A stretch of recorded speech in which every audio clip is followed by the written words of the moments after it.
Well, a very good morning to you all, ladies and gentlemen. Thank you very much indeed for joining us this morning. My name is Dr. David Bull. I'm the Deputy Leader of Reform UK, and it's my great pleasure to welcome you here all this morning for what is a truly exciting announcement. Now, I think it's fair to say Reform UK has been on an extraordinary and exponential journey over the last 2 years. We are now polling at around 10% consistently in polls. And the thing is that the electorate are very disillusioned. They're very disillusioned with the two main parties. The Conservative Party seems to have forgotten it's meant to be conservative. We have the highest tax burden in 70 years, and the Labour Party doesn't seem to have any cogent policies whatsoever. And this today marks a new chapter in our history. This is all about making Britain great, something we all in the party feel incredibly passionate about. It gives me great pleasure now to introduce a gentleman who is responsible for me standing to become a member of the European Parliament. I blame him entirely. He's the Honorary President of Reform UK. Ladies and gentlemen, Nigel Farage.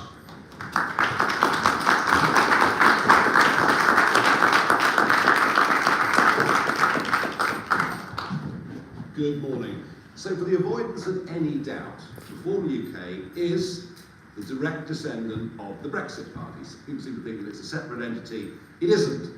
I set the Brexit Party up in 2019 and launched it because I thought there'd been the most outrageous attempt by many in Parliament and large sections of the media to completely undermine the result of the 2016 referendum. And whilst there were some holdouts in Parliament, the Spartans, actually, Mrs May was still there as Prime Minister. She couldn't be challenged for a long time. I thought the second referendum was getting ever closer.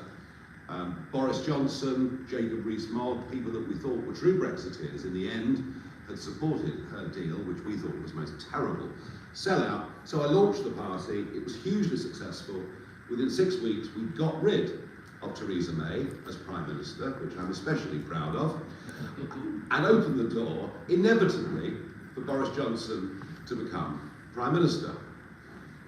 His deal, well, it was better than Mrs May's, although not hugely, but in the end, we pretty much stood aside in the general election, certainly against all the sitting Conservative MPs, and we all believed, I think, that with a majority of 80, not only would we leave the European Union, but actually, we'd finish up getting the job done, getting it completed.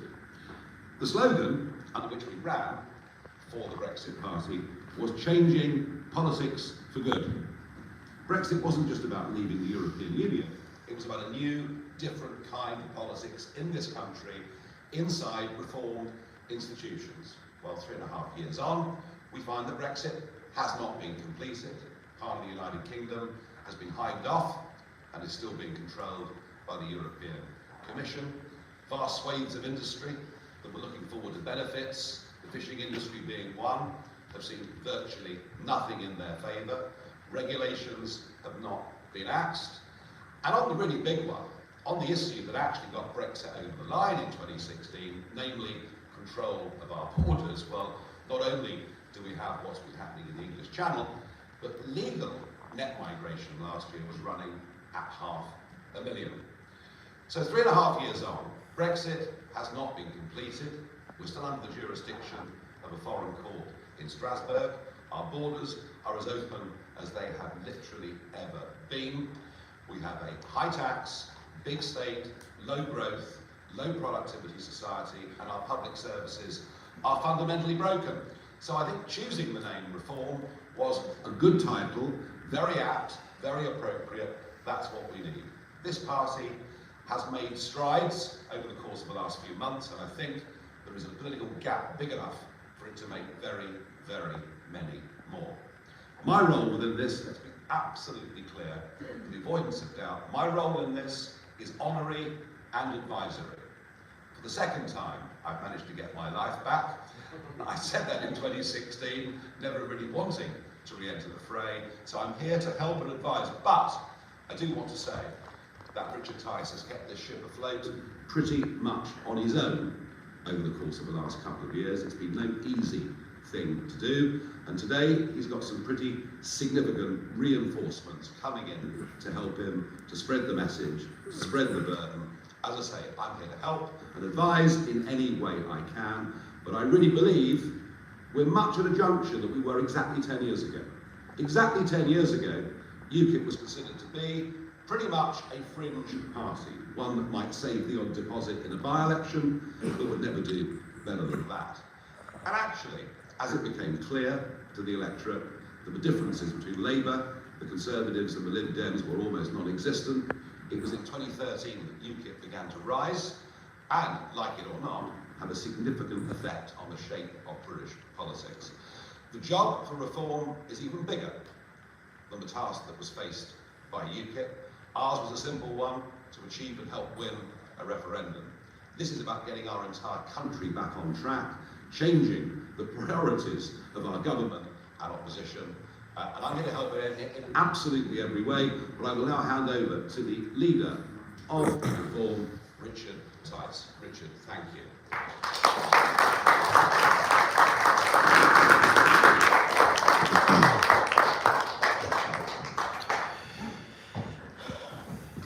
Good morning, and thank you, Nigel, for that introduction, and indeed for your wisdom, for your wise counsel and support and advice, which has been invaluable over the last couple of years. Now, we love our United Kingdom, but never before have we heard from so many people that they feel the country is broken. Is it in a sort of a doom loop spiral downwards? People are so concerned the main two parties are letting everybody down. But I'm an optimist. I believe that with the right leadership, if we do Brexit properly, if we save the Union, we don't leave Northern Ireland behind, then actually we can make the whole of the United Kingdom great again. But to do that, as Nigel touched on, there are some fundamental, major reforms that are needed. I'm going to just touch on four today. Firstly, we've got to reform the way our economy is working. At the moment, it's frankly not working. We've got to reduce taxes. We've got to reduce the daft regulation so that people feel better off and we get higher wages. Absolutely crucial.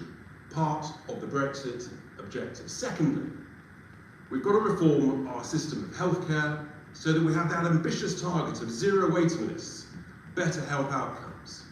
Thirdly, we've got to reform our energy market. We're sitting on a pile of energy treasure. We are rich in our own energy treasure. So we've got to reform that so that we have a cheap, self-reliant supply of energy.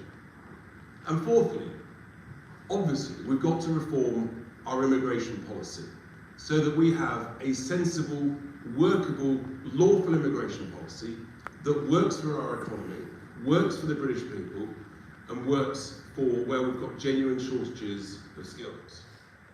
But we have to stop illegal immigration, and we have to stop the boats. And there's no question, only Reform UK's six-point plan will stop the boats. Why? Because it's based on what works in Australia.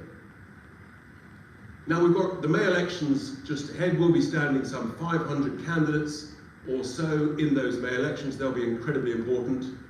But also we are building towards the general election whenever it comes. I've committed before, and we absolutely reinforce today, we will be standing everywhere across the whole of England, Scotland and Wales, some 630 candidates. It's a big job, but we mean business. Now, 2 years ago we started from a sort of standing start, but here we are now, 8, 9, 10% in polls, regularly polling third. We're making great progress. But in order to build that momentum, to take us to the next stage, and we're incredibly grateful, I'm massively grateful to the team that we've had who've been working so hard, the core team, the supporters, the activists, the volunteers, getting us to where we are today. But as I say, it is a big job. And therefore we need even more help. And the more help, the better. It's hugely welcome. And that's why I'm so delighted today that essentially the band is reformed. Yes, indeed, because I'm able to announce that many of the former Brexit Party MEPs that Nigel touched on earlier are joining Reform UK as we continue this journey of growth so that we shape, influence and have a real impact on the next general election. People should be under no illusions. We mean business. So I want to give a massive, massive welcome to the former Brexit Party MEPs, some of whom are with here today, some of whom are not. Firstly, of course, the amazing, hard-working Anne Whittaker. Anne, very warm welcome.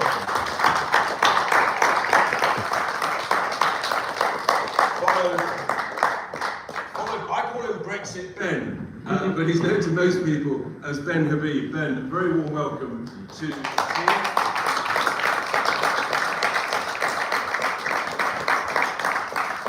And then the guru of fishing, a huge stalwart for the fishing industry, June Munro. Welcome, June.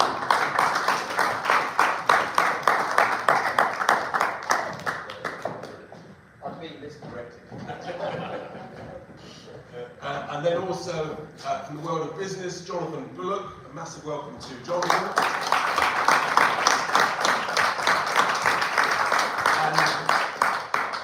And also Belinda DeLucy. Wonderful to have Belinda back in the band as well.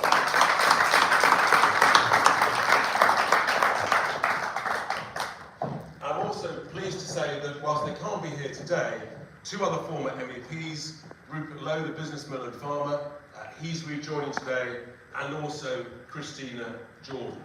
So that now totals 11 former Brexit Party MEPs as part of the gang, of the band, as we take this party forward into the local elections and towards the general election.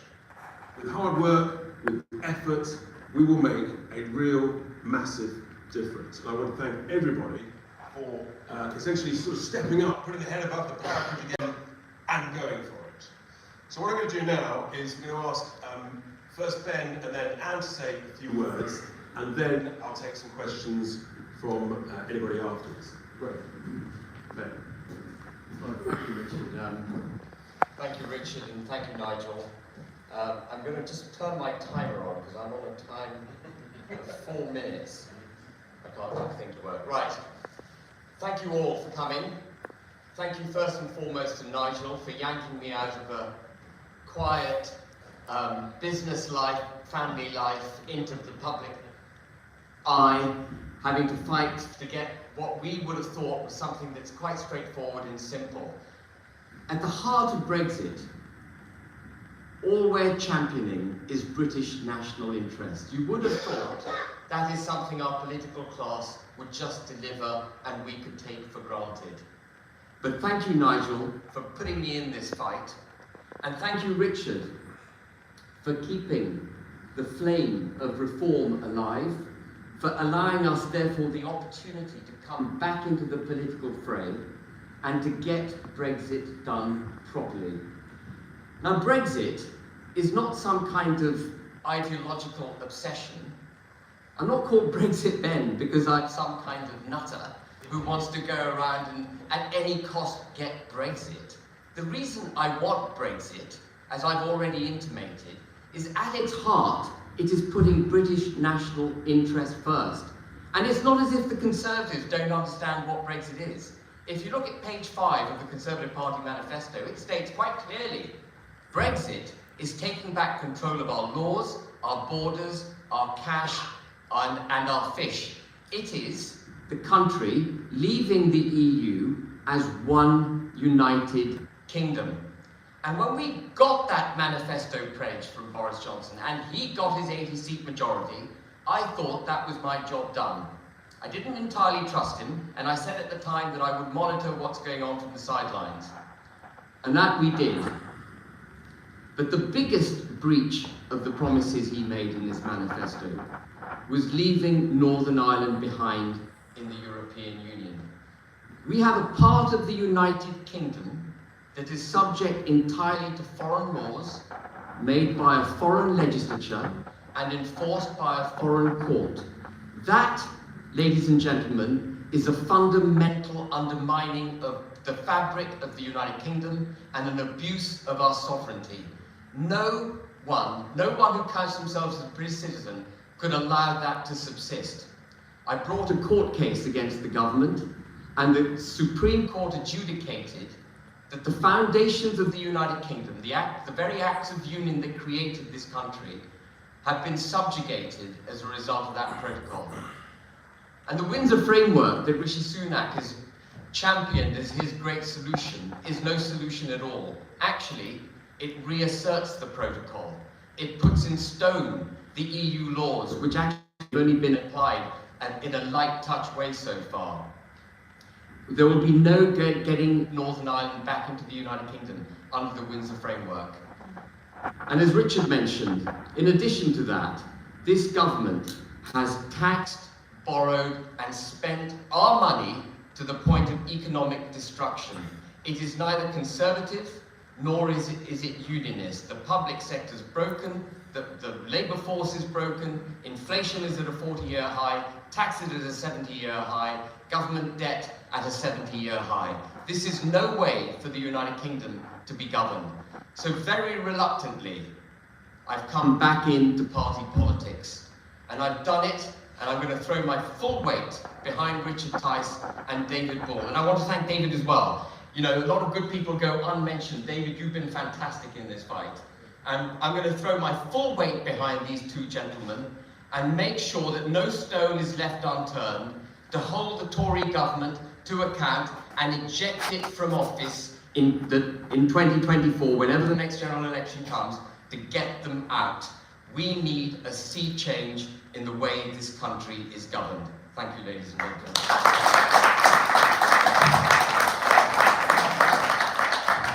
Thank you very much, Ben. As you can see, he hasn't lost any of the energy and the passion and the drive, and that's exactly what we want. And I think we all know that all of those characteristics are essential to Anne Whitcomb.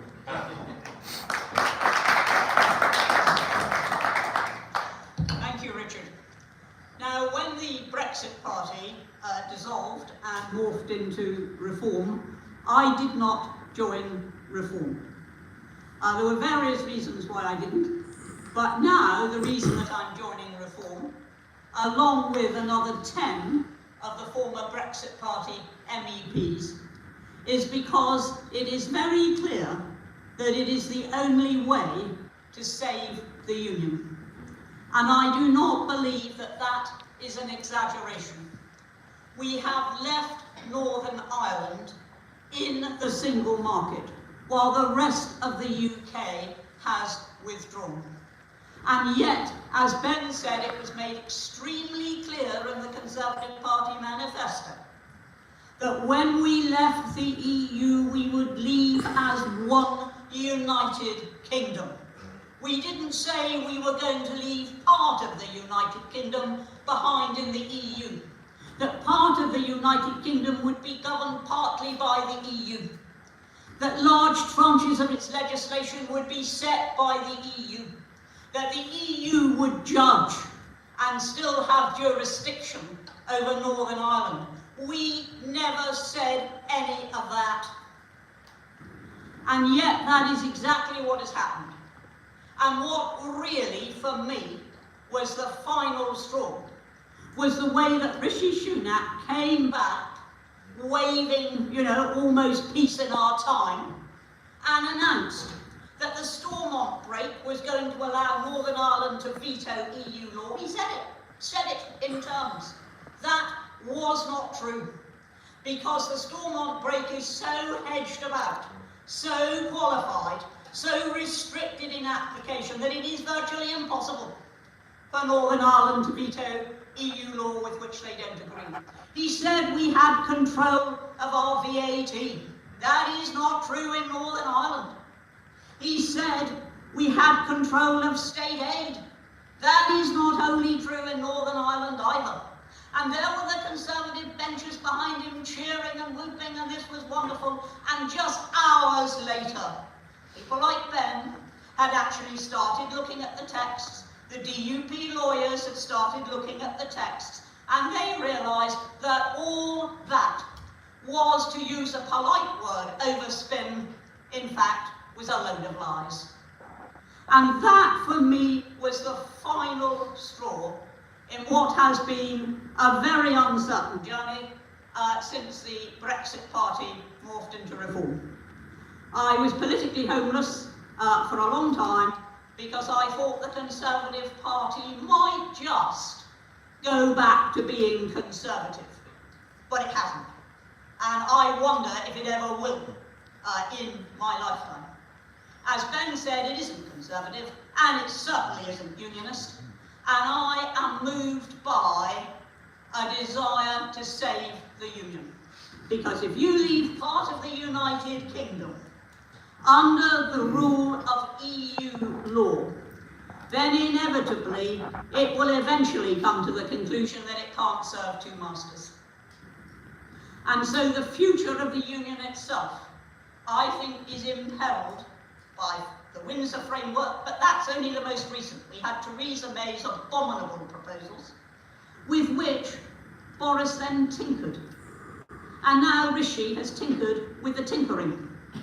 It isn't tinkering that we need, it is root and branch reform, whereby Northern Ireland is reabsorbed 100%, not even 99.9%, but 100% into the United Kingdom. And finally, let me say this, the border issue was always a distraction. The EU itself said in 2017, the EU, not the Brexit Party, not anybody else, the EU said that the border could be policed by technology, thereby preventing turning it into a hard border. And that was what we should have pursued, instead of putting a border down the Irish Sea and hiding off Northern Ireland from the rest of the UK. Now, as I say, I'm here to save the Union. It is my overwhelming motive in joining Reform after having refused to do so for some time. And I've been subject to quite a lot of pressure, which I've resisted. But there was recently a meeting of the Brexit Party MEPs who just said, we ain't got Brexit, and what's much worse, we're losing Northern Ireland. Thank you.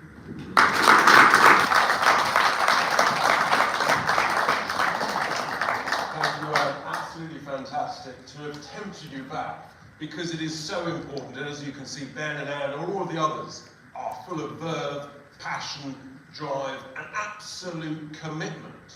We must save the Union that the Conservatives have put at risk. We must do Brexit properly, and if we do that, then we can make the whole of the United Kingdom great again. So, I just want to say a massive thanks to all of my MEPs, in particular my deputy, who keeps me on the straight and narrow, and now happy to open the floor up to some questions from the media. Sorry, Nick Early from the BBC. Thanks, Richard. On Brexit, thank you. On Brexit, there doesn't seem to be much of a sign of a major rebellion in Parliament. Rishi Sunak's talking a pretty tough game on immigration. What makes you think there's actually room for another party? Are you just stuck fighting yesterday's battles? And if I may, I know this one at the back, but Nigel, are you ruling out ever standing for Parliament again? Some might wonder if you think there's such an appetite for this party, if you might throw your hat in the ring again. So Nick, I'll take that question, and if you want to have a chat with Nigel afterwards, obviously very welcome to do so. But there's a huge gap in the market. You've only got to look at Matt Goodwin's book that's just come out, where he's saying about 50% of voters are now feeling abandoned, left aside, politically homeless by the two main parties, that in our view are two sides of the same socialist coin, of high taxes, high, very often wasteful government spending, leading to low growth. And people voted for Brexit because they knew the country needed to change direction. So yes, I think absolutely there was a huge appetite. Many people here and others gave the Conservatives a chance. They feel they've completely blown it, they've messed up, the country is in a shocking state, but we can get it back.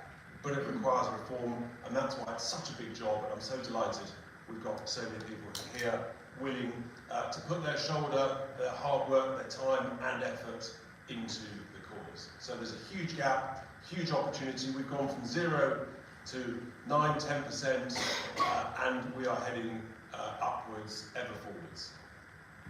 You say there doesn't seem to be sign of much rebellion in the Tory party. Sorry, you said there didn't appear to be much sign of rebellion. That is because now too many of them, including some former quite strong Brexiteers, are putting the party before the union because they can see a general election on the horizon. Yes, there we go. Shall I wait for the microphone?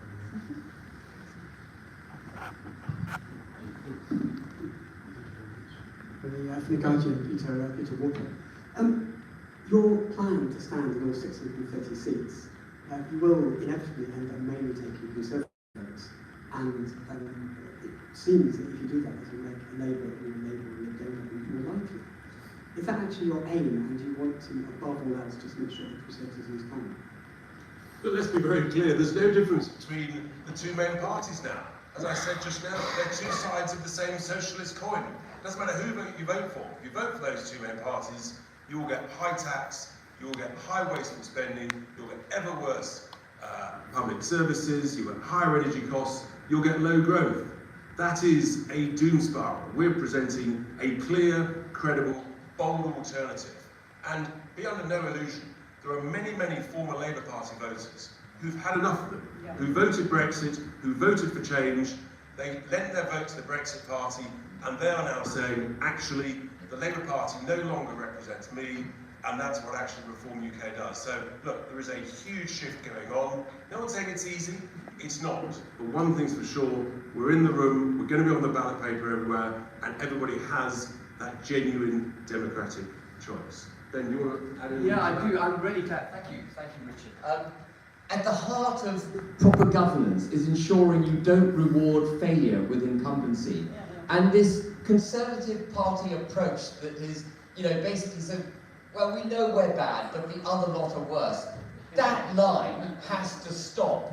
The Conservative Party has utterly failed. 13 years of Conservative governance, no growth, taxation at a record high, national debt at a record high, inflation at a 40-year high, the public sector broken, the labour market broken, record number of people on universal credit. We have to toast the Conservative Party. They have to be obliterated, and that is my aim. I am here to obliterate the Conservative Party because they are not Conservative, and I will not step down. Sorry, I said I, we. Great, who's next? Yes, just there in the middle. From the Telegraph and then from the Express. Amy Gibbons from the Telegraph. So you mentioned there's appetite among voters who are perhaps unhappy with the way Brexit is working out, but what about Tory MPs? Are you in touch or in talks with any disaffected Tories who might be looking to join before? We welcome help from all quarters, and there's no question there are some very disaffected Tory MPs, but what we're seeing at the moment is a sort of support Sunak operation that, and quite rightly said, frankly, is disgraceful because they are trying to prop up their failing party as opposed to do what is right for the country. And what I say to everybody is that the country's future is at stake, and that's what we're doing, standing everywhere, and we mean business. Be under no illusion. So you mentioned that you're open to help from them. Would you be able to say if you are? They know where we are, they know our telephone number, that's all I'm going to say. David Mannix from the Express. Hi. Thanks, Richard. I just want to go back to Peter's question there. Just get to your actual goal here. I think, sort of following on from what Ben said, is the aim here to destroy the Conservative Party or to replace the Conservative Party? Look, be clear. The aim is to make the great whole United Kingdom, to make sure that we save the Union, that we make it whole. We've got to do Brexit properly, because it's only by doing that, after all that everybody's been through. If you're going to do a job, for heaven's sake, do it properly. There are massive opportunities from it. That's what we are absolutely determined to ensure that's what makes the country great again. And in a sense, everything else is a subset of that key objective. And that's how you will make the opportunities for everybody in this country way, way better. I would also say the Conservatives are destroying themselves. No one's destroying the Conservatives. They've been doing a very good job of that for the past few years. They have been on a mission to alienate all their voters that trusted them so much in 2019, put faith in this party that they were going to really stand up for them and listen to them. They've chosen not to do that. They've chosen tough rhetoric over very little action. And I think, you know, it's about choice. And in the next election, people need to have more choice, not just the Tories on the right and everyone else on the left. So I'm very excited to join the floor. On the right, yes, just there. Two there, let's take front first. There we go. Well done. Catherine Forster for the Broadcast Call. You've described Labour and Conservatives as two sides of the same socialist coin. You're promising lower taxes, high wages, zero waiting lists, which all sounds fabulous, but why should people believe that you've actually got the answers going to make these things happen? Because you were the Brexit Party and you've admitted yourself Brexit's not been a wild success so far. It's very simple, because everyone recognises that those are the key challenges. It's factually true we've got the highest taxes for 70 years. It's factually true we've got the highest government spending, but we've already been putting forward big, clear solutions to those challenges. How you can sensibly reduce taxes, how you can cut wasteful government spending so that you get the growth. That's what you've got to do. You've got to support small businesses. So look, we put forward the plans. Those will be enhanced in the run-up to the general election. Then people can make their own mind up. But at least this time, they will have a genuine alternative choice. We're the first people that ever came up with this bold ambition of zero waiting lists. Most Western nations don't have waiting lists. Why do we put up with it? Let's challenge ourselves. Let's come up with the solutions. But to do that, it requires fundamental reform. The key is in the name. What you see is what you get. You'll get reform. Just behind you, sorry. Thank you very much. You've promised to stop the votes, of course, similar language to what the Prime Minister's using. What would you do differently then? Because, well, go on. The truth is, I think he took our slogan, actually. We've been talking about it for months. Look, what would we do differently? We've got a clear six-point plan, and what the government do, there's no question that Suella Braverman is putting she's absolutely putting her heart and soul into it. But the reality is, the Conservative Party in Westminster won't let her carry it out. I've met a former head of the Australian Border Force. Look, we know what works, and we've got a clear six-point plan. You've got to leave the ECHR. You've got to set up a whole new department of immigration, staffed by people who believe in the cause of secure borders. You've got to have offshore processing centres. You've got to make it clear that nobody would be allowed to resettle here. That's exactly what Australia did. And then, under existing laws, you can pick up and safely take people back on the boats, take them back to France. You can do that under existing legislation. Let's be clear, the safest, most compassionate thing to do is that nobody leaves the beaches of France. And under existing law, we can do that. That's what should be done. That's what would work. That is what would stop the business model. But the Tories won't do it. But, sorry, just on that, so would you scrap the Rwanda plan? Do you think it can work? The Home Secretary obviously spent the weekend in Rwanda. It's part of offshore processing centres. Whether it's Rwanda, whether it's someone else, from everything we hear about the Rwanda plan, you're talking about a few hundred. It'll make zero difference whatsoever. Can I ask just one more very quickly? Your logo, Let's Make Britain Great, quite Trumpian language, you would say. And why does it not say Let's Make Britain Great Again? You know, was Britain never great at the start, or was it perhaps that space? Look, in a sense, look, we love our country. We know that it has been a great nation. We've got to make it a great nation again. We will do that. You've got to believe in it. You've got to go for it. And I think that's what we can do. We've got to give confidence to people. We're optimists. We know we can do that, but it really does require some fundamental changes, some fundamental reform. From the mirror, hi.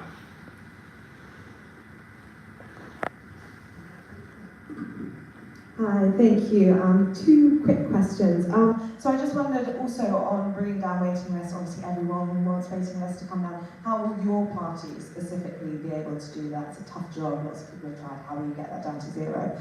And secondly, on Nigel not standing, I just wonder from your perspective as party leader, he's a recognised face, he's got a large following. Are you disappointed at all that he won't be standing? Well, firstly, to deal with the latter point, Nigel's been an absolute font of counsel, advice and support, for which I'm very grateful for, everybody's very grateful for, and we absolutely know that that will continue. Look, on healthcare, you talk about this, but we are the first people to talk about zero waiting lists, to remind the country that most other Western nations don't have waiting lists. I love it when Keir Starmer says the NHS needs reform.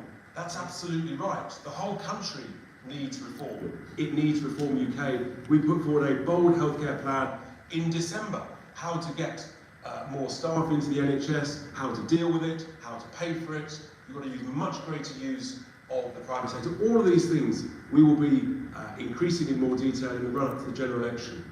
But I think our plans will be the most significant, the most fundamental reform, and frankly, what's going on at the moment in terms of the state of the NHS under this Conservative government is nothing short of a national disgrace.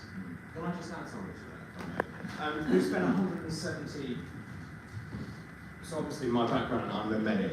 We spent 176 billion a year, another 36 billion on top of that.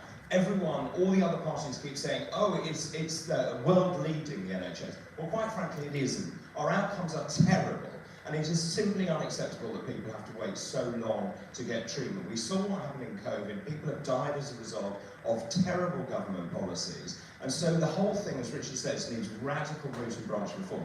When you look at actually the staffing numbers, something like just under 50% on non-clinical. If it was a private business, you would never run the NHS like that. So we need to strip out all these swathes of management. Every time you impose a target, you need someone to measure whether you've actually reached that target. It should be about outcomes, not about targets. Thank you. I think we have to draw it to a close. Just one time for one more quick question, please. I've got about 5 questions. Choose one, sir. Thanks very much. And what's the current membership? And could I have a show of hands who amongst the panel is intending to stand as an MP at the next election? So the membership's been growing rapidly. We don't give the total number, but it's been growing very rapidly, particularly since so many people realised that the Conservative Party was no longer Conservative when Liz Truss was ousted and Jeremy Hunt was installed as Chancellor. So growing rapidly, many people will stand, and as I say, we're standing absolutely everywhere. So individual MEPs, former MEPs will make their own mind up who's standing where. Obviously it's a bit of a jigsaw that we are completing, and that will be done over the next few months. A very time-sensitive quick show of hands would be done in 2 seconds, and everybody could see just how committed you are to... I'm definitely going to have a vote. That's 1, 2... On half a hand. We're working it all out as we speak. Some will stand, some won't be able to, but be under no illusion, we stand everywhere. 630 seats in England, Scotland and Wales. If you ask that question in Parliament at the moment, an awful lot of MPs would tell you they were still making their mind. Are you making your mind up? No, I'm ancient. But massively appreciated. Thank you all very much indeed for attending, for the questions. Thank you to all of you watching on the live stream on social media. Thank you very much to all of the former MEPs who are joining Reform, to my deputy, David Gould, Alex Phillips and team, and we look forward to taking this great party forward. Thank you very much.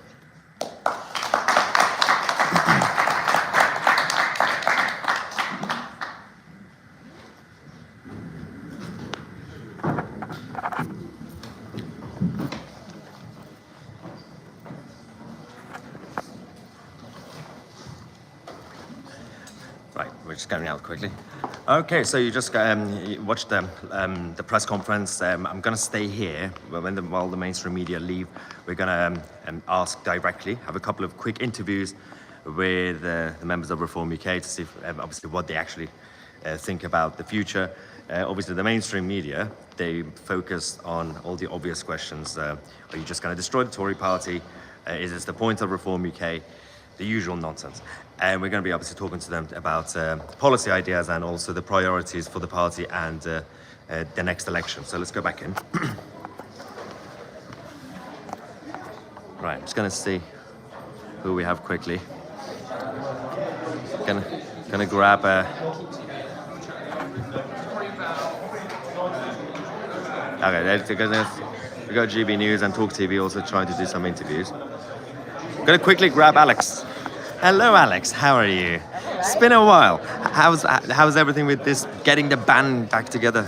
Do you know, it indicates something quite striking, actually, doesn't it? That we'd all exited politics thinking we've done our job, we've done what we can do, and clearly nothing that we wanted to see done was delivered. Yep. And so we felt compelled to all get back together. And as Richard was saying, we look at some of the research being done, that how disaffected voters are out there, and people are crying out vessel, a democratic vessel in which to put their votes. The entitlement to the establishment parties, the Conservatives who say, oh no, all of this vote belongs to us and you dare not vote for anybody else. The Labour Party as well, who think they're the only alternative to the Conservative Party. We've seen what's been happening across Europe, the rise of populism, and there is a huge appetite now that people do not want either of the big parties. Yep. They really don't want the smaller ones either, because they're massively out of step culturally when it comes to liberal left, neo-ideologies that are far away from what the voters are asking for. And so we're here to say you're not politically homeless. And quickly on the issue of media, you guys are getting sick and tired of the mainstream media always asking similar questions. Are you just here to be Tory 2.0? Are you just standing to destroy Tories? It's always the same questions. What do you think of that? They don't get it. They never have got it. We saw that. I mean, I saw that first in the UKIP years. I saw that over Brexit. Same. And seeing it again now, that they just don't get people out there who are looking at their televisions, looking at politics and think, this doesn't represent me, this has got nothing to do with me. Yep. And where has critical analysis gone in politics?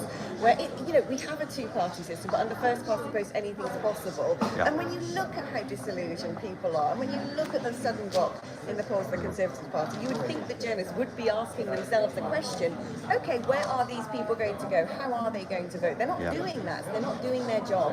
Brilliant. Well, thank you very much. Hopefully everything goes well. Sorry to interrupt, Ben. Quickly, obviously the mainstream media, the usual questions are, oh, are you just Tory 2.0, or are you just here to destroy the Tories? But with your return, people like yourselves, one of the concerns that people are in the live stream they're talking about is the banking system, the businesses, financial services, all the chaos. Are you guys going to be, as a party, also coming up with ideas to talk about that, because the Tories and Labour are not talking about Why it? do we have a problem with the banking industry? We have a problem with the banking industry because the state has borrowed too much. It's regulated financial institutions into owning government debt. Yep. Returns have fallen through the quantitative easing and the printing of money to such low levels that the exposure that these financial institutions have taken to try and get a decent rate of return through government debt has been far too dangerous. So when interest rates popped up a little bit, you had a collapse in the asset values of these institutions. The reason the financial institutions is because we've been running a socialist government model for 13 years. Yep. We have to change that. We've got to get investment more into the private sector, into equities, into small private businesses, and the economy and the financial institutions will automatically come right. We've got to stop directing money at governments, and we've got to start directing it at private enterprise. And whatever happened to balancing the books, both in terms of the government? We hear a lot about all this spending, but what about balancing the books and making sure that cuts are in the right place? They don't talk about cuts, they need cuts. And secondly, the same in business and in banking, that they have to balance their books as well, and that clearly wasn't happening. Hence, we've had this awful situation with banks in America and now in Switzerland. So I think that's one of the issues as well. Brilliant. Thank you very much. Good luck with it. Oh, I'm just walking into a mainstream media camera. Sorry. Right. So obviously we asked a couple of questions from Ben Habib and others about the actual policy ideas, because the mainstream media have been focusing a lot on nonsensical questions about, are you just going to be Tory 2.0, or are you just basically making problems for the Tory party? But whereas it's not really supposed to be like this. For any third party or smaller party, if they want to be able to compete with the big parties, they're going to have to be treated the same way as the Labour Party or the Tory party are. being treated right now. I'm just going to look around because we have Anne Widdecombe about to do an interview and Richard Tice.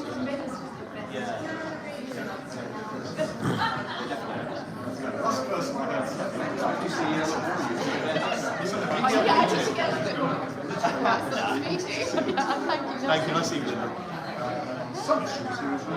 Belinda, are you excited?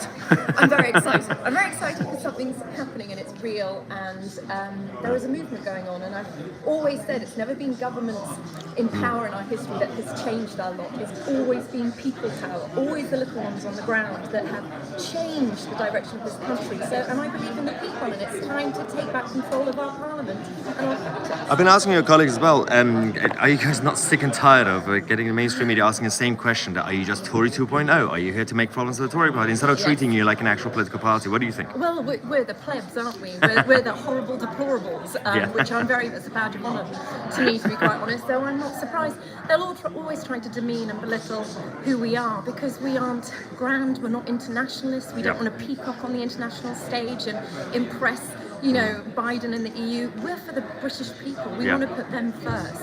And they don't really like that because it doesn't do them well at their Foreign Office dinner parties, to be quite honest. And now that you and others are back involved with the whole main project, a lot of people in the live chat are also asking about other policy ideas like education and everything else. So hopefully we're going to hear more about those other stuff. Definitely. I'm big on child protection in schools. I feel like children have been indoctrinated so much by unsubstantiated ideologies, unchallenged ideologies like critical race theory, like gender ideology. There's no place for them in the classrooms. Childhood needs to be protected, and it's not by either party. They're not taking the culture war seriously, and it is damaging our children. They're on paths to butchering their bodies and puberty blockers, and that's been a real betrayal of the adult-child boundary. So I'm big into childhood protection, which is, I think, Reform UK will take it very, very seriously and stop our teachers from being Labour activists in our classroom and indoctrinating our children. Brilliant, thank you very much. Best of luck. Cheers.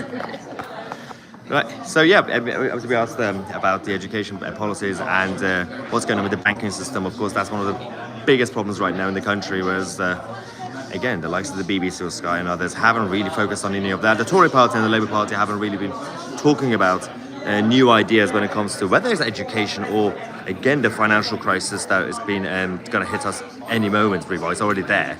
So that's what we kind of asked that. So what I'm going to do is I'm going to stop the live stream for a while, and I'm going to wait for them to finish everything up to make sure if I can get a quick word with Richard Tice and others as well, but I'll be doing that as a recorded video for later on. So thank you so much for watching, thanks for all the support, and we got a lot of news updates for you guys throughout the whole day, every half an hour. Subscribe to the channel. I'm Mahyar, Tousi, and we are the media.